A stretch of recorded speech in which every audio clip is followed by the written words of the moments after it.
Bismillahirrahmanirrahim. Assalamualaikum warahmatullahi wabarakatuh. Berjumpa lagi dengan saya, Dwi Pangga, dalam diskusi tentang masalah pendidikan. Dalam hal ini, yaitu permasalahan pendidikan nasional dan pendidikan karakter, serta memberikan solusinya.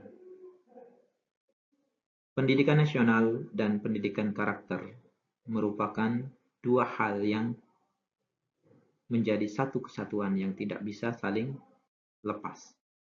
Pendidikan nasional menjadi salah satu barometer, menjadi salah satu pedoman dalam pembentukan karakter.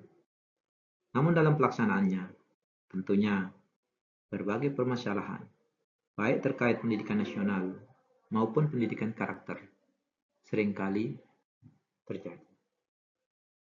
Adapun permasalahan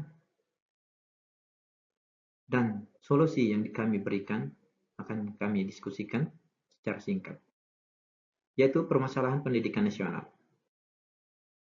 Antara lain, yaitu ketimpangan akses pendidikan. Saat ini, tidak semua sekolah memiliki akses yang sama. Sekolah-sekolah yang ada di pelosok masih memiliki ketertinggalan dalam aspek infrastruktur maupun jaringan internetnya. Kemudian kualitas guru belum merata. Jika kita lihat kualitas guru dari sekolah-sekolah yang ada di Indonesia, maka sekolah-sekolah yang ada di perkotaan biasanya memiliki kualitas yang lebih bagus. Hal ini terkait juga karena faktor lingkungan di mana guru-guru tersebut berkembang. Kemudian, permasalahan selanjutnya dalam pendidikan yaitu kurikulum yang kurang relevan. Kurikulum yang ada terkadang hanya cocok diterapkan di daerah-daerah atau sekolah-sekolah yang berada di perkotaan atau tempat yang maju. Sedangkan sekolah-sekolah yang ada di pedesaan dengan alat dan keterbatasan itu cenderung akan lebih cocok ketika menerapkan kurikulum yang bersifat kearifan lokal. Untuk itu, solusi yang kami tawarkan di sini terkait dengan pendidikan nasional yaitu pemerataan fasilitas pendidikan. Ini menjadi PR bagi kementerian dari Presiden kita terpilih saat ini, yaitu Pak Prabowo. Untuk bagaimana pemerataan fasilitas pendidikan yang ada di Indonesia itu bisa terlaksana. Kemudian yang selanjutnya itu peningkatan kompetensi guru. Guru-guru maupun dosen didorong untuk terus meningkatkan kompetensinya. Salah satunya dengan melanjutkan pendidikan ke jenjang yang lebih tinggi, baik ke tingkat magister maupun doktoral. Tentunya pemerintah di sini harus bisa memfasilitasinya, yaitu dengan menyediakan beasiswa-beasiswa yang dengan hal tersebut bisa memberikan support motivasi bagi guru maupun dosen untuk melanjutkan ke jenjang yang lebih tinggi. Kemudian selanjutnya yaitu kurikulum berbasis kebutuhan lokal dan global. Hal ini penting untuk mengakomodasi kurikulum atau kebutuhan untuk sekolah-sekolah yang di daerah pelosok.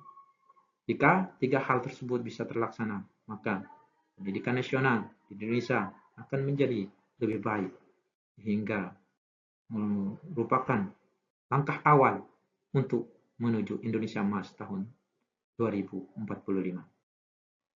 Selanjutnya permasalahan pendidikan karakter. Dewasa ini, kalau kita lihat kondisi peserta didik kita, nilai moral siswa makin menurun. Berbeda dengan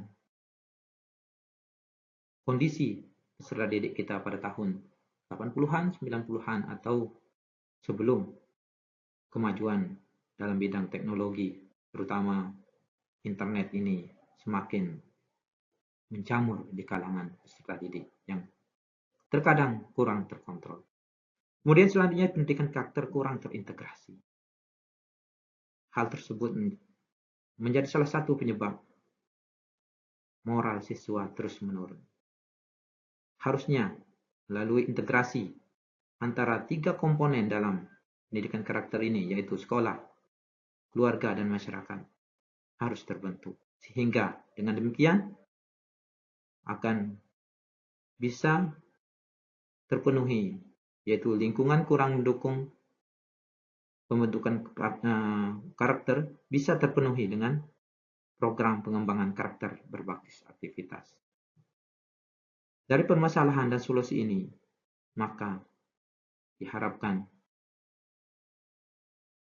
karakter peserta didik akan terus bisa dibentuk dan dibangun melalui integrasi pendidikan karakter dalam kurikulum, pelibatan orang tua dalam masyarakat, dan program pengembangan karakter berbasis aktivitas.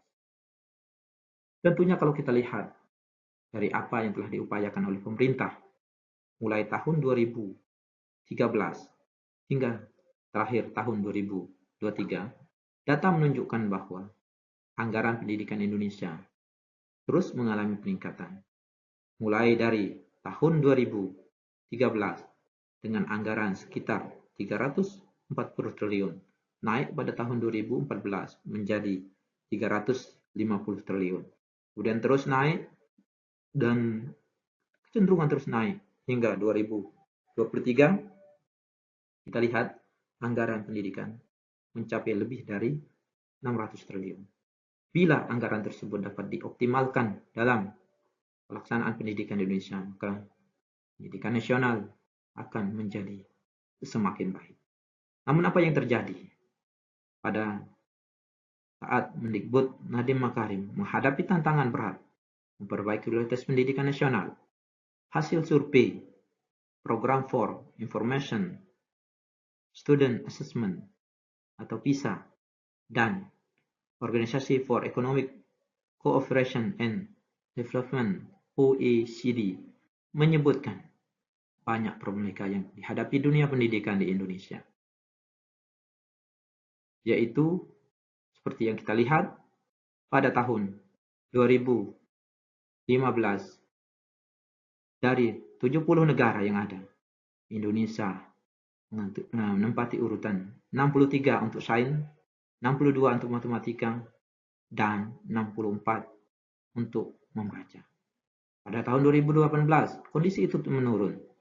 Tingkat Indonesia semakin jauh dari harapan. Dari 78 negara, Indonesia menempati urutan 73 untuk bidang sains, 71 untuk bidang matematika, dan 74 untuk bidang membaca dengan skor yang semakin menurun. Problema tersebut tentunya tidak kita inginkan.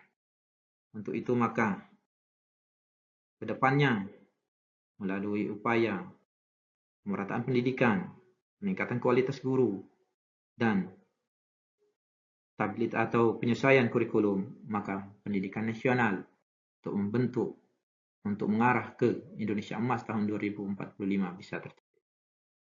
Selanjutnya, yaitu tentang pendidikan karakter. Pendidikan karakter yang menjadi permasalahan saat ini bagi peserta didik perlu untuk dicarikan solusinya. Salah satunya yaitu melalui integrasi pusat pendidikan, yaitu sekolah, masyarakat, dan keluarga. 3 hal tersebut, sekolah, masyarakat, keluarga, dan masyarakat, membentuk satu kesatuan untuk membentuk siswa dan peserta didik. Di sekolah, peserta didik akan menjadi tanggung jawab guru. Kemudian di rumah, jadi tanggung jawab orang tua.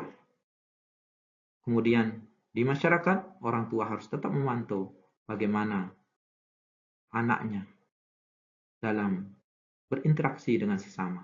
Sehingga sekolah, masyarakat, dan keluarga adalah ekosistem pendidikan yang harus bersinergi. Di sekolah, peserta didik akan mendapatkan pelajaran berupa kegiatan kokurikuler, kegiatan intrakurikuler, dan kegiatan ekstrakurikuler.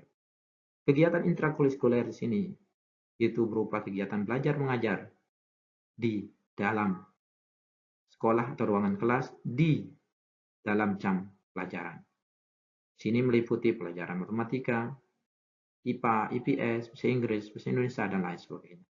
Sedangkan kegiatan kokurikuler itu menyangkut kegiatan-kegiatan di luar jam pelajaran namun masih di dalam sekolah menggunakan kurikulum sekolah seperti kegiatan PMR, pramuka, latihan olimpiade, dan lain sebagainya. Kemudian ada kegiatan ekstrakurikuler juga perlu dibentuk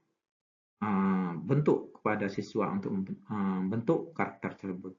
Kegiatan ekstrakurikuler tersebut meliputi kegiatan-kegiatan seperti sepak bola, latihan karate, latihan pencaksilat, mengaji, dan kegiatan-kegiatan lainnya di luar kurikulum sekolah. Jika hal-hal tersebut bisa dilaksanakan, maka selanjutnya tinggal sekolah bagaimana mengatur kurikulumnya berdasarkan kurikulum yang ada dari kementerian untuk senantiasa mengupayakan bagaimana pembentukan karakter tersebut dengan cara salah satunya yaitu kegiatan upacara bendera, membaca buku non-pelajaran tentang PBB dan cerita rakyat, kemudian menyanyikan lagu wajib daerah, serta refleksi dan doa bersama. Dengan demikian, maka selanjutnya pendidikan karakter dengan orang tua dilakukan ketika di jam-jam di luar sekolah. Misalnya pada hari Sabtu atau Minggu ketika siswa berada di rumah, maka itu menjadi tanggung jawab orang tua untuk bagaimana senantiasa bisa mengawasi dan mengontrol siswa dalam berinteraksi dengan teman-temannya di lingkungan masyarakat. Demikian pendapat yang bisa saya sampaikan. Mohon maaf kalau ada yang kurang. Terima kasih. Assalamualaikum warahmatullahi wabarakatuh.